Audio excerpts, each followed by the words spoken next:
Class లో December prelims mains కొత్త class start అవుతుంది. ఈ నెంబర్ కి కాల్ చేసి రిజిస్టర్ అవ్వండి. లిమిటెడ్ సీట్స్ ఉన్నాయి. పాయే సినిమా వాళ్ళ మీద గౌరవం బాయే, సినిమాలకి ప్రీమియర్ షోలు బాయే, సినిమా టికెట్ల ధరలు పెంచుకునే అవకాశం బాయే, సినిమా వాళ్ళ మీద గవర్నమెంట్కి ఇంట్రెస్టే బాయే. నిజంగా అనిపించలేదా? ఇవాళ రేవంత్ రెడ్డి అసెంబ్లీలో మాట్లాడింది చూస్తే ప్రభుత్వం సినిమా వాళ్ళకి ఎటువంటి వార్నింగ్ ఇచ్చిందో చాలా స్పష్టంగా అర్థమైంది. ప్రత్యేకంగా అంటే పెద్ద హీరోల సినిమాలు రిలీజ్ అయినప్పుడు ప్రీమియర్ షోలు, అడ్వాన్స్ షోలు, లేకపోతే ముందుగా టికెట్ల ధరలు పెంచుకోవడాలు ఇవన్నీ గవర్నమెంట్లు ఉచితంగా ఇచ్చింది. నిజంగా Telangana government Pushpa 2 cinema release అప్పుడు తెలంగాణ గవర్నమెంట్ చాలా స్పష్టంగా ఒక్కో టికెట్ను వాళ్ళకి ఇష్టం వచ్చిన ధరకు అమ్ముకునే అవకాశం ఇచ్చింది కూడా తెలంగాణ గవర్నమెంట్.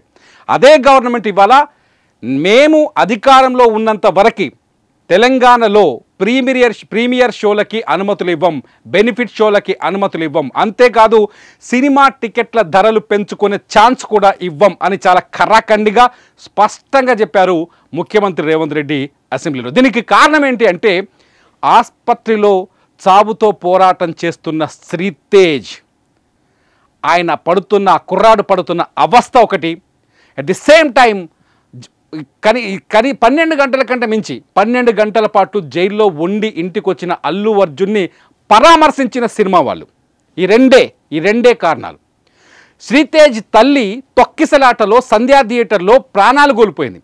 శ్రీతేజ్ అదే తొక్కిసలాటలో నలిగిపోయి అవయవాలని చెడిపోయి ఇవాళ కిమ్స్ ఆసుపత్రిలో ప్రాణంతో యుద్ధం చేస్తున్నాడు. కానీ శ్రీతేజ్ దగ్గరికి ఒక్క సినిమా యాక్టర్ కూడా వెళ్ళలేదు. ఇది నిజం, ఇది అబద్ధం కాదు, దాచిపెట్టడానికి ఏమీ లేదు ఇక్కడ, ఇది నిజం. అల్లు అరవింద్ ఒకరే వెళ్ళారు సినిమా ఇండస్ట్రీ నుంచి ఇప్పటివరకు అక్కడ కనిపించింది. అల్లు అరవింద్ ఒకరే వెళ్ళారు. తెలంగాణ రాజకీయ నాయకులు వెళ్ళి పరామర్శించి వస్తున్నారు. కానీ అల్లు అర్జున్ ఇంటికి సుడిగాలి సుధీర్ ఉన్నాడు కదా జబర్దస్త్లో, సుడిగాలి సుధీర్ కూడా పోయి దండం పెట్టి వచ్చాడు.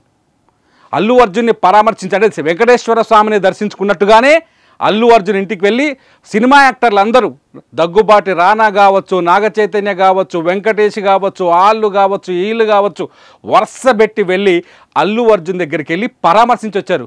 అల్లు అర్జున్ని అరెస్ట్ చేశారు పోలీసులు. ఇంటికి వచ్చి మర్యాదగా పోలీస్ జీప్ ఎక్కించుకున్నారు, ఆసుపత్రికి తీసుకుపోయారు, వైద్య పరీక్షలు చేయించారు. ఆ తర్వాత కోర్టుకు తీసుకెళ్లారు, చట్టం ప్రకారం కోర్టులో ప్రవేశపెట్టారు. ఆయనకు 14 రోజుల పాటు కోర్టు రిమాండ్ విధించింది. హైకోర్టులో ఆయన వేసుకున్న క్వాష్ పిటిషన్ పైన లాయర్ వాదనలు విన్న కోర్టు బెయిల్ కూడా, మధ్యంతర బెయిల్ కూడా ఇచ్చింది. అల్లు అర్జున్ని ఎప్పుడైతే టైం అయిపోయింది జైల్లో పెట్టారు. జైల్లో ఉన్నాడు, వచ్చాడు. ఏమైంది? నిజంగా ముఖ్యమంత్రి చెప్పినట్టు ఏమైంది? అల్లు అర్జున్కి కాలుకు దెబ్బ దాకలేదు, చేయికి దెబ్బ దాకలేదు, కాలు ఎరగలేదు, పోలీసులు ఆయన కొట్టలేదు, చిన్న గాయం జరగలేదు. కానీ అదే అల్లు అర్జున్ సినిమా రిలీజ్ రోజు డిసెంబర్ 4వ తేదీ రాత్రి 9 గంటల 30 నిమిషాలకు సినిమా థియేటర్ ముందుకు వచ్చి, సంధ్యా థియేటర్ ముందుకు వచ్చి కారు ఓపెన్ టాప్ రూఫ్లోంచి బయటకు వచ్చి దండం పెట్టడం వల్ల శ్రీతేజ్ అనే కుర్రాడి వాళ్ళ ఆసుపత్రిలో ప్రాణాలతో పోరాడుతున్నాడు. అబద్ధం కాదు కదా?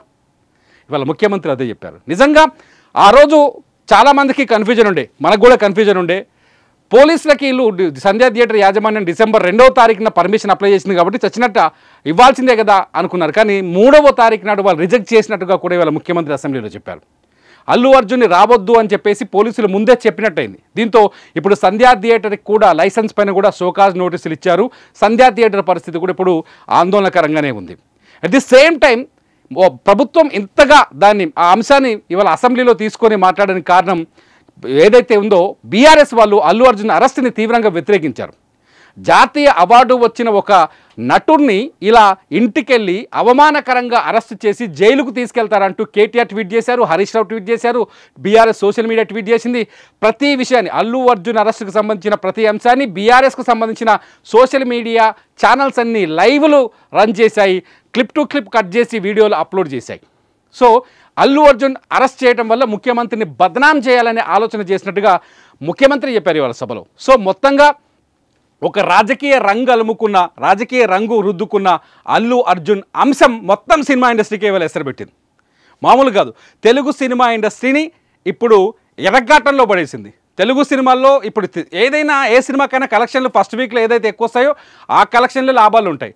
ఇప్పుడు ఆ కలెక్షన్లకి చెక్కొచ్చి పడింది. ప్రతి సినిమాకి టాలీవుడ్లో తెలుగు సినిమాకి నైజాం ఏరియాని, తెలంగాణ ఏరియాని అత్యంత ఎక్కువ రెవెన్యూనిచ్చే ఏరియా. ఎక్కువగా వసూలు రాబట్టే ఏరియా. ఈ ఏరియాలోనే చాలా భారీ గండి పడ్డట్టుగా చాలా స్పష్టంగా అర్థం కాబోతుంది. నెక్స్ట్ గేమ్ చేంజర్ ఉంది, చిరంజీవి సినిమా విశ్వంబర ఉంది, రేపు సంక్రాంతికి 4-5 సినిమాలు రెడీ అవుతున్నాయి. ఈ సినిమాలన్నింటికి ఇంకా ప్రీమియర్ షోలు చూసి బెనిఫిట్లు షోలు వేసే అవకాశాలు లేవు. ఆ అవకాశాలు లేవు, చాలా స్పష్టంగా గవర్నమెంట్ ఇవ్వమని చెప్పేసింది. సేమ్ సిచ్యువేషన్ని ఏపీలో కూడా అమలు చేసే ప్రమాదం ఉంది, లేకపోలేని చెప్పడానికి లేదు. ఎందుకంటే శ్రీతేజ్ అనే కుర్రాడు ఆసుపత్రిలో మరణంతో పోరాడుతుంటే అతని పైన జాలి చూపించాల్సిన సినిమా ఇండస్ట్రీ వెళ్ళి అరెస్ట్ అయ్యి వచ్చినందుకు అల్లు అర్జున్ పైన జాలి చూపించింది. సినిమా వాళ్ళకి మంచి మనసు లేదు అనే విషయాన్ని చాలా స్పష్టంగా చెప్పినట్టయింది. ఇది చాలా స్పష్టంగా మనం కూడా అర్థం చేసుకో. సినిమా ఇండస్ట్రీ వాళ్ళకి మంచి మనసు లేదు, వాళ్ళు వ్యాపార కోణంలోనే ఉంటారు, వ్యాపారం దృష్టిలోనే చూస్తారు.